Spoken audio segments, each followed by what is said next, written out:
Hey YouTube, it's me again. I'm kind of cutting it close. Uh, the election's almost here, and after election, I really don't plan to do that much. If McCain wins, I'll probably do some more, but if Obama wins, which is looking like it's gonna happen, uh, I won't really be doing much, I don't think. So I'm determined to get in the videos that I've been planning to do. I'm determined to get them in right now. And one of the first ones that came across that I've just been procrastinating so much that I haven't done yet is a response to a nice letter. Well, not really nice. It's a argumentative letter I got a long time ago from a guy that was commenting on some of my videos, JohnTBaboon. And it's a very interesting letter, and I wanted to take time to respond to it. He asked me to respond to it. I told him I would. So this might take a couple videos, but I think I'm going to read you the entire letter. It's not fake. It's not made up by me. You'll see. It's a very, very good argument. So I guess I'm just going to read you the whole letter. It's on YouTube. Alright, here we go. The war in our country, JohnTBaboon. Dear kid, as much of a conservative as I am, I don't want to sound blunt, but would just want to make a few statements. First off, being enrolled in the military myself and having a father in the military for 30 years and stationed at Walter Reed Hospital, seeing all of this anti-war hostile protests at the convention is very disheartening to the military. I don't know if you've read the news 2 weeks ago on the violent protests at the RNC, but I find it very contradictory that people who want to stop the war would deface and just destroy police cars and other things around the city of St. Paul just to make their point. None can argue that it's crazy for demonstrators to call for a stop to the war while they damage buses, buildings, and cars within our own borders. To be specific, I'm enrolled in the ROTC program at my university. I can't even begin to describe to you the amount of Democratic propaganda that is posted around campus.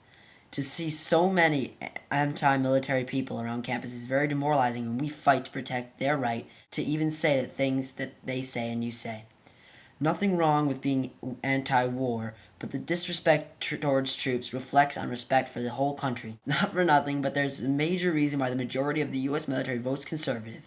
They understand the fight it takes to protect people in their country. All the anti-Iraq talk is a little astounding. Here's why.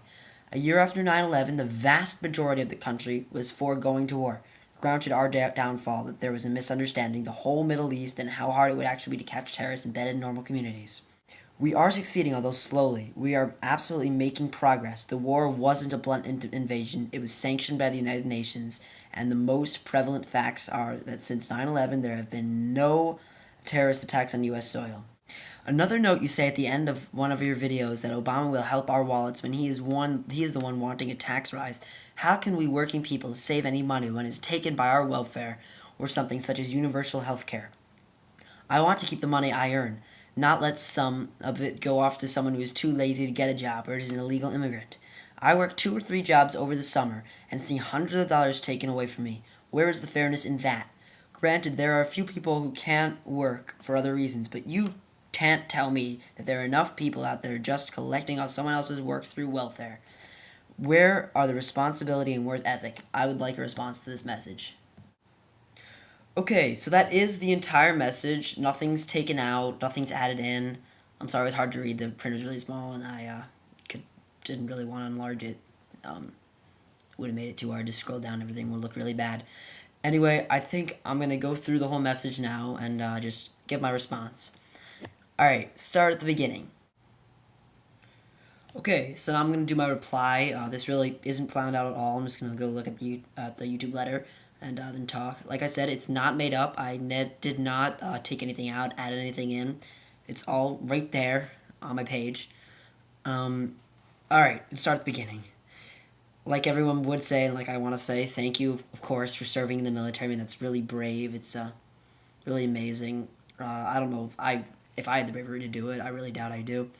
And I don't want to do it either, but... Alright, so the first thing you really say is all about how we Democrats, not Democrats, just we in general, students, are really against the troops, and we're against the troops, and it's really demoralizing for you. It's disheartening. We're really protesting hostily. You know, we're just doing terrible things. And I can't speak for everybody. I think I can, though. And I want to say it's not the troops that we're against, at least most of us. I support the troops. I totally support the troops. That's why I want to bring them home. I think there's a sign that says that, probably. I'm not against the troops at all. I think the troops are unbelievably brave to be able to just go into war and stuff. I don't think I could do it, like I said already. What I'm against is their orders from the president, George W., our great president, probably the worst one ever. Um, he's the one that ordered the troops into Iraq, and that's what I have problems with. It's not with the troops, it's with President Bush.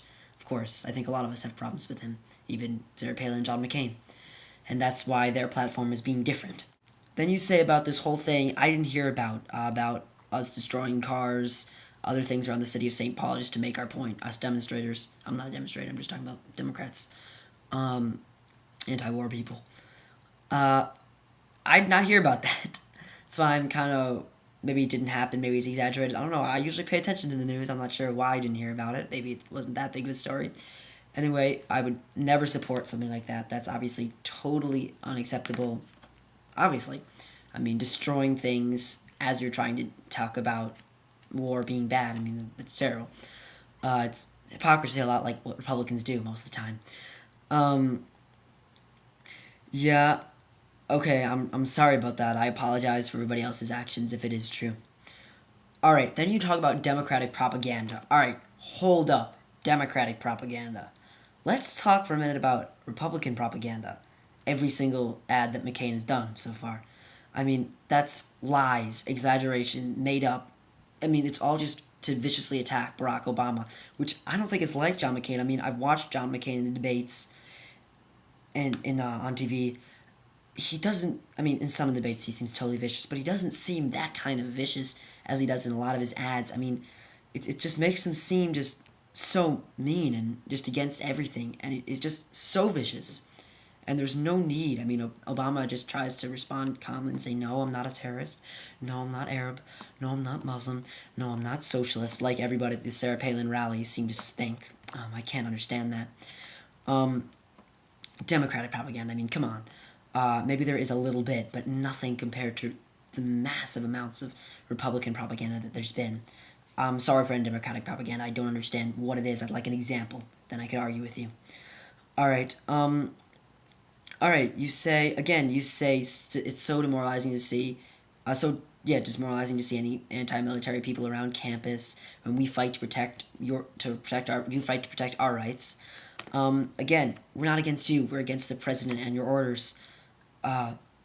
Sorry, I guess.